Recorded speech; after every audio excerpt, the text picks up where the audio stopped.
কালকে আমি সোশ্যাল মিডিয়ার মাধ্যমে যখন জানতে পেরেছিলাম যে কার্তিক মহারাজ ওখানে উপস্থিত হবেন সভাতে, তা সেইখানে আমি গিয়েছিলাম।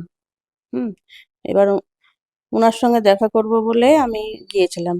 ওনাকে তো আমি অনেকদিন থেকেই খুঁজছি, কিন্তু মানে দেখা করতে পারছি না, যেহেতু এই কেসটা হয়েছে এবং ওনার সাথে অনেক সিকিউরিটি থাকে, অনেক রকম প্রবলেম রয়েছে এখন। আগে যেরকম অবস্থায় ছিলেন উনি সেরকম অবস্থায় তো এখন নেই। কাজেই আমি এটা জানতে পেরে, সোশ্যাল মিডিয়ায় জানতে পেরে আমি ওখানে উপস্থিত হয়েছিলাম। এবং ওখানে যখন যে টাইমটায় যাবেন ঘোষণা হলো, আমি কিছু মহিলার সঙ্গে কথাবার্তা বলে আমি তাদেরকে বলেছিলাম যে আমার সঙ্গে এইগুলো ঘটেছে, তা আমি এইটা যে আমি ওনাকে দাঁড় করাবো বা আপনারা কি সহযোগিতা করবেন। তা ওখানকার কজন মহিলা আমার সঙ্গে ছিলেন আর কি। ওনারা, হ্যাঁ, ওখানকার স্থানীয় মহিলা, তারা রাজি হয়েছিল যে আপনার সঙ্গে যখন এত বড় অন্যায়টা হয়েছিল, তাহলে আমরাও আপনার সাথে আছি। দিয়ে এবার ওই কিছু মহিলাকে নিয়ে আমি উনি যখন ঢুকছিলেন সেই সময় ওনার গাড়ির সামনে আমি চলে গেছিলাম ওনার সঙ্গে কিছু কথা বলবো বলে। কিন্তু বিজেপি পার্টির বা যারা আর কি ওনার ভক্ত, তারা আর কি আমার সামনে এসে আমাকে ঘিরে ধরে আমার সঙ্গে দুর্ব্যবহার করেছে এবং আমাকে এমনভাবে ধস্তাধস্তি করে টানা হাঁচড়া করেছে, আমার শাড়িটাই ছিঁড়ে গেছে, শাড়িটা দুয়াদখানা হয়ে গেছে। বিজেপি নেতা কর্মীরা এটা করেছে? হ্যাঁ, ওনার বিজেপি নেতা বা সমর্থক যারা ছিল, ছেলেপিলে সব, ইয়াং ছেলে সব, তারা ওই সব জয় শ্রীরাম বলছিল, হিন্দু হিন্দু যারা করে, তারাই আর কি এই জিনিসটা করেছে আমার সাথে, অশালীন আচরণ করেছে। এবং আমার সঙ্গে যেসব মহিলারাও ছিল তাদের সঙ্গেও অশালীন আচরণ করেছে। এবং তারাও মানে কি বলবো, তারা যে ওই প্রতিবাদটা করতে গেছিল তাদেরও যেখানে সেখানে হাত দিয়েছে ওরা। এবার এটা তো উচিত নয়। আপনার চশমা নিয়ে এবং নেওয়া হয়েছে? আমার চশমাটা নিয়ে নিয়েছে প্রথমে, আগে একজন নিয়ে চলে গেছে, তারপরে একজন তো আমাকে মানে জোরে লাথি মেরেছে পেটে, তারপর আরেকজন এমনভাবে শাড়িটা মানে ধরে টানাটানি করেছে, আমার শাড়িটা পুরো অর্ধেক হয়ে গেছে ছিঁড়ে, দিয়ে আমাকে চ্যাংদোলা করে ওখান থেকে সরিয়ে দেওয়া হয়েছে। তখন কার্তিক মহারাজ কোথায় ছিলেন? কার্তিক মহারাজ তো ওপর থেকে সবই দেখছিলেন, কিন্তু উনি বা ওনাদের কোনো লোকজন বা ওনার যে পুলিশ, তারা কেউ এটা প্রতিবাদ করেনি। সম্পূর্ণই উনি দেখলেন আমার সঙ্গে কি হলো, হ্যাঁ, তবুও আমার সঙ্গে কোনো কথা বলতে এলেন না বা উনি কোনো প্রতিবাদও করলেন না। উনি কি জায়গা ছেড়ে তখন চলে গেলেন? হ্যাঁ, উনার গাড়িটা উম, এরা এসব ছেলেপিলে যখন আমাকে চ্যাংদোলা করে সরিয়ে দিল, তখন উনার গাড়িটা চলে গেল অনায়াসেই। হ্যাঁ, ওখানটাতে উনার উচিত ছিল যে কি হলো কি হলো, নামি আমি, এরকম ব্যাপারটা করা উচিত ছিল, কিছু বলা উচিত ছিল। উনি দেখলেন আমাকে, কিন্তু পুরো নিশ্চুপ হয়ে চলে গেলেন।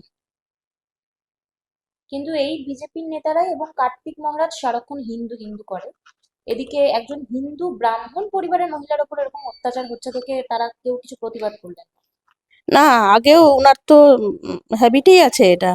আগে উনি তো আমার সঙ্গে দুর্ব্যবহার করেছেন, এবং এখন যে অন্য কেউ দুর্ব্যবহার করছে সেটা তো ওনার মজাই হলো, সেটা তো উনি দেখছেন, তামাশা করে দেখছেন ওপর থেকে দাঁড়িয়ে দাঁড়িয়ে।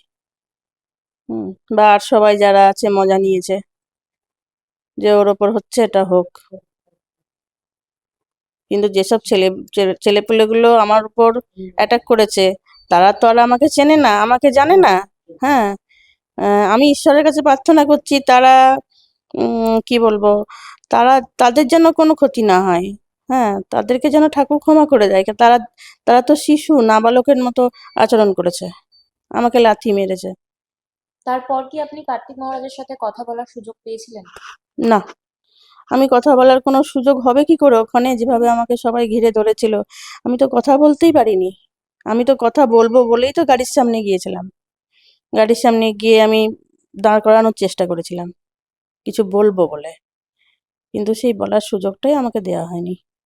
এর আগে আপনার সাথে একটা ঘটনা ঘটেছে, তারপরে আবার এরকম একটা ঘটনা, কি স্টেপ নিলেন? কি স্টেপ নিলাম বলতে, ওখানকার স্থানীয় মহিলারা যাদের সঙ্গে ওইরকম আচরণ করেছে, তারাই স্টেপ নিয়েছে। হুম, তারাই সব কেস টেস করেছে আর কি, এটা শুনলাম। কিন্তু বিজেপিকে সবসময় আমরা বলতে দেখি যে তাদের কাছে মহিলারা সুরক্ষিত থাকবে, তো এটা কি মোটেই তার না, নমুনা? এটা তার নমুনা নয়। এটা মানে অত্যন্ত জঘন্য ব্যাপার হয়েছে। হ্যাঁ, এইবার যেসব ছেলেপেলেগুলো আমার উপর অ্যাটাক করলো তারা তো আমার থেকে অনেক ছোট বয়সে।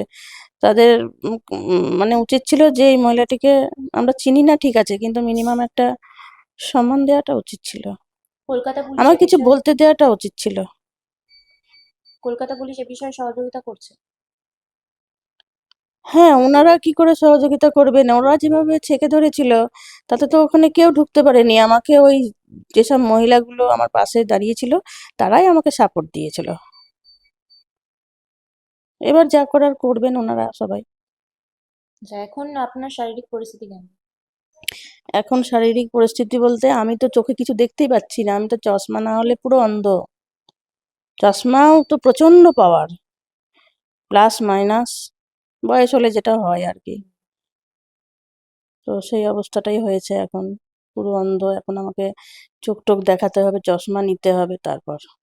আর এরপরেও এদিকে শরীরেও প্রচন্ড ব্যথা হয়েছে, কালকে আমার ইঞ্জেকশন দিয়েছে, আমি হসপিটাল গেছিলাম, তো হসপিটাল যেতে হয়েছিল প্রচন্ড যন্ত্রণার কারণে। আমাকে ইঞ্জেকশনও দিয়েছে, ব্যথার ওষুধও দিয়েছে অনেকগুলো। এবার সেগুলো নিয়ে চলছি, সেগুলো সব চলছে ওষুধপত্র, এই আর কি। এরপরেও কি কার্তিক মহারাজের সাথে যোগাযোগ করার চেষ্টা করবেন? হ্যাঁ, আমি চেষ্টা করে যাব, কারণ আম, ওনার সঙ্গে তো আমাকে কথা বলতেই হবে একদিন না একদিন, কথা তো বলতেই হবে। যতদিন এটা সমাধান না হচ্ছে একটা, আমার তো ওনার সঙ্গে কথা বলতেই হবে, বসতে তো হবেই।